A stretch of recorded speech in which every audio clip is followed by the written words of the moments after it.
नमस्कार, सलाम दिल्ली न्यूज में आपका हार्दिक स्वागत है। दर्शकों, आज हम आए हैं रानीबाग वार्ड नंबर 60 में। आम आदमी पार्टी की जो उम्मीदवार है मिथिलेश पाठक, उसके बारे में अफवाह उड़ाई जा रही है कि वो प्रत्याशी बाहरी है और वो यहाँ पे नहीं रहती, यहाँ पर बहुत पूर्वांचली है और काफी कुछ कहा जा रहा है।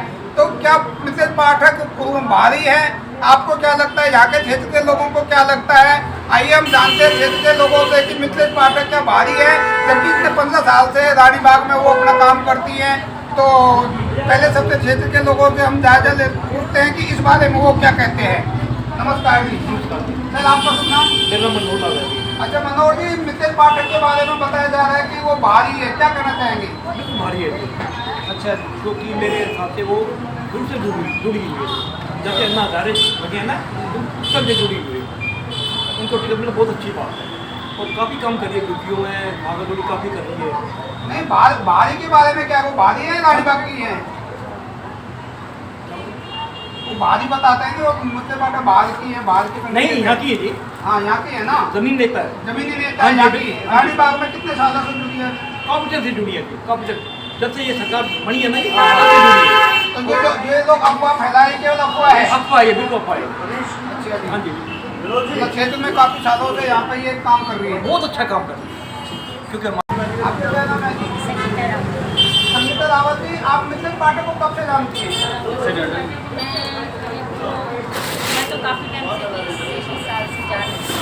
अच्छा, तो अब वो उड़ाई जा रही है कि वो बाहरी है, क्या करना चाहिए? बाहरी समझ में नहीं आया मेरे को, किस सेंस में कह रहे हैं बाहरी। इस क्षेत्र से बाहर की है या नहीं, दिल्ली की नहीं है? मतलब कुछ भी बाहरी कुछ भी हो सकता है, क्षेत्र की नहीं है। नहीं, दिल्ली से पहले बाहर तो मेरा ये है कि जो लोग ये अफवाह फैला रहे हैं कि बाहरी है, तो कम से कम ये चीज़ बताए ना कि बाहर का सेंस का क्या कहने का उनका क्या तात्पर्य है। मेरे को तो ये नहीं समझ आ रहा है किस सेंस में कह रहे हैं कि बाहरी है। मैं तो 20 साल से जान रही हूँ और यहीं पे रहते हैं वो, रानीबाग की इसी विधानसभा में है वो। तो मेरे को तो सबसे पहले ये नहीं समझ में आ रही जो अफवाह फैला रहे हैं। और स्कूल्स के अंदर उनको उसके साथ काम करते हुए मेरे का 6 साल हो गए। 6 साल से तो ये काम कर रही है, तो बाहर से कैसे हो गई मुझे नहीं पता। मैं तो ये कह रही हूँ पहले तो उन अफवाह फैलाने वालों को ये पूछा जाए कि किस सेंस में वो कह रहे हैं कि वो बाहरी है, उनका कहने का क्या है। या तो वो कह रहे हैं कि भाई दिल्ली का वो रहने वाली यहीं की है, जॉब करने आए उनके हस्बैंड और जब है, पहले तो हम कह रहे हैं अफवाह वालों से ये पुटअप करना चाहिए कि वो बाहरी किस सेंस में बोल रहे हैं। तो बाहरी का तो हमें नहीं समझ में आता। आप कब से जुड़ी हुई है? अन्ना मूवमेंट से जानती हूँ इसको, और अन्ना मूवमेंट से हम लोगों ने साथ बहुत काम किया। अब एसएमसी में ये हमारे साथ हमारे रिप्रेजेंटेटिव की हमारी टीम है, ये जो संगीता जी हैं, ये हमारी कोऑर्डिनेटर हैं एसएमसी की। स्कूल्स के अंदर स्कूल मैनेजिंग कमेटी है जिसमें हम लोग मिल के काम करते हैं और स्कूलों में जाके हालत देखते सर बहुत काम करने वाली, और जिन्होंने एक ग्राउंड से जुड़ी हुई लेडी है, बहुत काम करती है। और मेरे को तो इतना अच्छा लग रहा है कि एक हम कार्यकर्ताओं में से, एक वॉलंटियर में से एक बंदे को सीट मिली है, तो मेरे को तो इस खुशी में इनके साथ जुड़ी हूँ और ये बहुत मेहनत करती है। और तो बाहरी का मुद्दा बाहरी वाला बाहरी का तो हमें पहले समझ ही नहीं आ रहा है कि पहले हम तो कह रहे हैं जो अफवाह फैलाने, हम उनसे क्वेश्चन पुटअप करेंगे, हमें बाहरी का पहले वो तो बताएं कि क्या कहने का क्या तात्पर्य, तब हम उनको बताएंगे ना कि बाहर की है या भीतर की है, क्यों कह रहे हैं कि विधानसभा के बाहर की है या क्या कहना चाह रहे हैं। हमें तो यही उनका क्वेश्चन ही नहीं समझ में आ रहा, तो सर निराधार है क्वेश्चन ही सबसे पहले निराधार है कि बाहर की है क्या।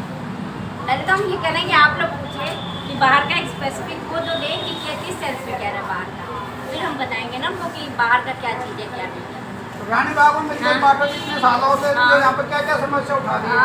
उन्होंने ग्राउंड, हम ज़मीनी कार्यकर्ता यहाँ की गलियाँ गंदगी जितना हो सकता है, क्योंकि एमसीडी के क्षेत्र में आता है तो दिल्ली सरकार में आप पार्टी है तो वो करती थी, एमएलए फंड से काम कर रहा है बहुत, लेकिन चूँकि एमसीडी वाले उसमें भी रोड़े डाल रहे हैं क्योंकि बीजेपी में 15 साल से है, बीजेपी की सरकार है एमसीडी में, वो काम नहीं करने पर मिथिलेश जी से जितना हो सकता है वो आपकी सब गाँव में, बस्तियों में, रेलवे कॉलोनी है, जहाँ पे भी उनसे होता है वो काम करती है। छोटे बच्चों को जो भी मजदूर वगैरह के बच्चे हैं उनका आंगनवाड़ियों में जाके देखना, स्कूल जो सरकारी स्कूलों में जो भी काम हो रहा है उनके लिए करना, वो सब कुछ, क्योंकि मैं एसएमसी को कोऑर्डिनेट कर रही हूँ स्कूल मैनेजर, तो हमारा रोज़ ही आना जाना होता है कि पहले क्या चीज़ें थी और क्या बदलाव हुए दिल्ली सरकार ने काम किया।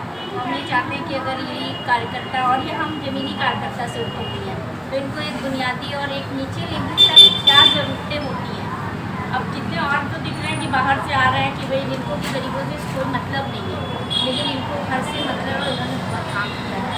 तो हमारा जो यही है कि आएंगे तो आगे और अच्छा करेंगे। आपका शुभ नाम सर? विनोद कुमार पाठक। विनोद जी, यहाँ पे जो आम आदमी पार्टी की उम्मीदवार है मिथिलेश पाठक, उसके बारे में बताया जा रहा है कि वो बागी हैं, आप क्या मानते हैं, क्या सोचते हैं? जी नहीं, हम करीब मुझे 25 साल से जानते हैं और 25 साल से वो रेलवे क्वार्टर में ही रह रही हैं। उनके हस्बैंड एक इंजीनियर है और आम आदमी पार्टी की अच्छी कार्यकर्ता है, ज़मीनी लेवल पर उन्होंने काम किया हुआ है। यहाँ तक कि आप उन्हें 12 बजे तक फ़ोन करें रात में तो 12 बजे आपको फ़ोन उठाएंगे। तो ये अभी अफवाह फैल रही है कि यहाँ पे ये मिथिलेश पाठक बागी हैं, इसके बारे में क्या कहेंगे? ये लोगों की अफवाह है केवल? ये केवल अफवाही है और ये जो हमारे अपोजिशन में लोग बैठे हुए हैं इधर उधर, वो लोग ये अफवाह फैला रहे हैं। मतलब वो ज़मीनी लेवल करीब बता रहे हैं आप 25 साल से यही है वो।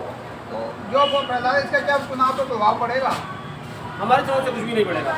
क्यों नहीं पड़ेगा? जो लोग जानते हैं, वो लोग जानते हैं ज़मीनी लेवल जुड़ी हर आदमी, हर लेडीज, हर बच्चे के नाम में मिथिलेश पाठक के मुँह पर नाम है उनका। हर लोग, मतलब इतना नहीं, आप कहीं भी किससे पूछ लो, कोई बता देगा मिथिलेश पाठक का। और आज तक उन्होंने वो कार्य करवाए हैं दूसरे लोगों ने नहीं करवा पाए। आपका शुभ नाम जी? चला नाम मेरा पायल है। अच्छा पायल जी, आप मिथिलेश पाठक को कब से जानती हैं?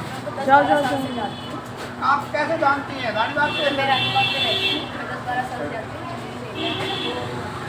काफ़ी टाइम से जुड़ी हुई हैं केजरीवाल से और उन्होंने बहुत से काम भी करवाए हैं। मतलब रानीबाग में कितने सालों से जानती मैं हैं? 12-13 साल से जानती हूँ। लेकिन अभी अफवाह उड़ रही है कि ये सारी बातें भारी है। ये ऐसी नहीं है। तो आप मानते हैं कि वो यहाँ की लोग लोगों के लिए काम करती काम है? करती है लोगों के लिए, बहुत से काम उन्होंने यहाँ पे करवाए ये अफवाह पूरी तरह झूठी है। हैं। अगर ये झूठी है तो क्या इसके चुनाव में कोई असर पड़ेगा इसका? नहीं, कोई असर नहीं पड़ने वाला। ये सारी बातें क्यों? आपका शुभ नाम जी? मेरा नाम प्रभा जैन है, मैं ऋषिनगर रानीबाग में रहती हूँ। मिथिलेश पाठक को कब से जानती हैं? मिथिलेश पाठक को मैं 10-12 सालों से जानती कहाँ पे जानती है, कब मिली हो, क्या कहाँ देखती है, वो कहाँ पढ़ती हैं? हूँ। मैंने उनके साथ पहले चुनाव में भी काम किया, इस टाइम सिंधु गुलाटी को टिकट मिली थी। जब मतलब इसी वार्ड में आप मैं जानती इसी हैं? वार्ड में हूँ और हमेशा केजरीवाल के साथ ही रहूँगी। नहीं, मतलब मिथिलेश पाठक को आप इसी वार्ड में जानती हाँ, हैं इसी ना? वार्ड आपके से यहाँ पे जानती हूँ। मेरे वार्ड 60 है, मैं 60 वार्ड में रहती हूँ, उनको तब से जानती हूँ। मतलब क्षेत्र में इसमें जो काम है वो मिथिलेश पाठक जी यहीं पे हमेशा से काम करती है लोगों का। हाँ, वो सब लोगों का काम आज तक बहुत अच्छे से करवाती रही है। पेंशन लगवाना, पानी की बिल ठीक करवाना, बिजली पानी की प्रॉब्लम, गलियों की सफाई भी सिंधु गुलाटी जी के हारने के बाद भी हम लोग ही करवाते हैं, मिथिलेश पाठक जी करवाते हैं।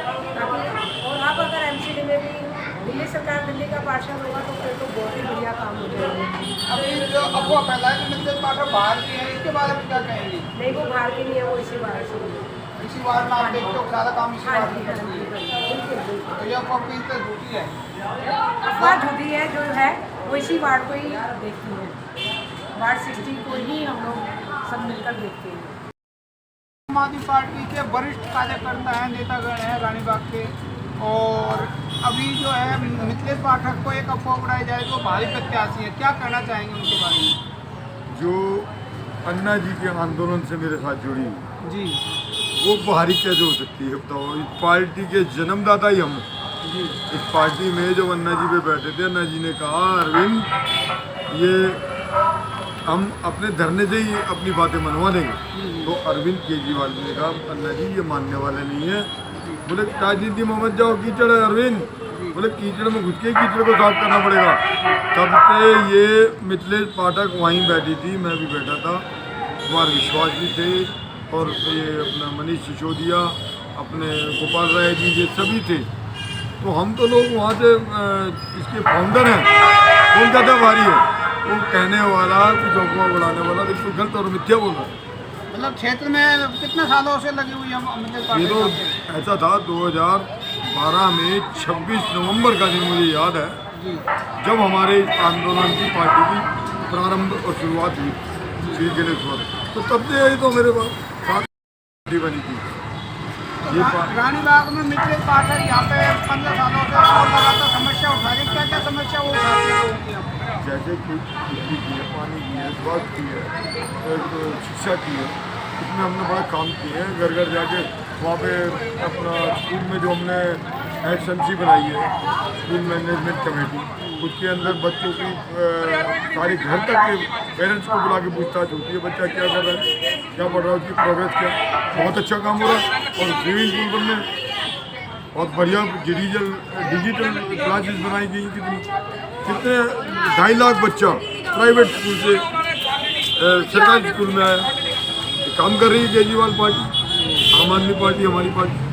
ये बच्चे आए, इनके पूछ लो, ये स्कूल पे जा रही है। मिथिलेश पाठक ये अफवाह उड़ाई क्या बिल्कुल झूठी है, क्या मानते हैं? बिल्कुल सरासर झूठा है, एकदम झूठा है। ये ज़मीन से जुड़ी है, ज़मीनी कार्यकर्ता है। और पहली बार है जो बिना पैसे से दिखाने के लिए आपको ये मिसाल होगी पूरे देश में कि बिना पैसे से गरीब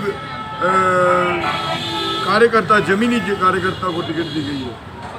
तो ये अफवाह के बारे में क्या कहना चाहेंगे? क्या इसका असर पड़ेगा चुनाव में? चुनावी यंत्र में तो इन्होंने हमारे सत्येंद्र जैन जी को बिना बात के रोक रखा, उसमें कुछ साबित हुआ नहीं, अंदर रख रखा उसको। ये दिखाना चाहते हैं। हिमाचल में जब मैं गया था तो ये पेट में दर्द हो गया इनके, अरे इतनी भीड़ है, ये अभी तो नेशनल पार्टी बन जाएगी, हिमाचल ले जाएगा। तो इन्होंने वो किया, इसको उठा करके अंदर कर दिया। कोई बात नहीं, जब जुर्म नहीं है तो वापस आएगा।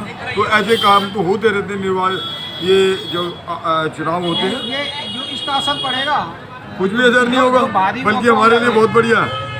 ये कहना और बढ़िया है, क्योंकि लोगों को पता लगता जाएगा ये तो बहुत ज़मीनी कार्यकर्ता है। बच्चा जानता है। यहाँ पे मुझे पूछते हैं कई जन जहाँ पे नहीं जानते हो, अरे तुम्हारी बहन है, मैं कहा मेरे आंदोलन की तो जुड़ी है। पार्टी जब बनी है आम आदमी पार्टी की फाउंडर है। यहाँ की पब्लिक जानती है।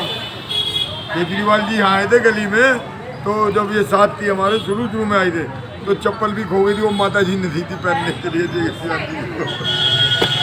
तो मतलब आप मानते हैं कि ये भारी नहीं है और यहाँ की ज़मीनी है और रानी बाग की मतलब यहीं पे काम करती हैं और इनका चुनाव पर कोई असर नहीं पड़ने वाला है? इस चीज़ का कोई असर नहीं पड़ेगा, बल्कि ये जो चुनाव है ना, ये हमारे पार्षद की वजह से हो रहा है कि पार्षद भी हमारा होगा और हमारा मुख्यमंत्री है ही। तो कामों में एलजी साहब बीच में टांग नहीं लगाएंगे। ये टांग खत्म हो जाएगी, लोग सीधा एकदम डायरेक्ट बोलेंगे कि ये काम नहीं हो रहा, और हम जिम्मेवारी से काम करेंगे। तो इन लोगों का कहना है कि ये केवल अफवाह है और मिथिलेश पाठक पिछले 15 साल से रानी बाग के अंदर में लोगों की सेवाएं कर रही हैं।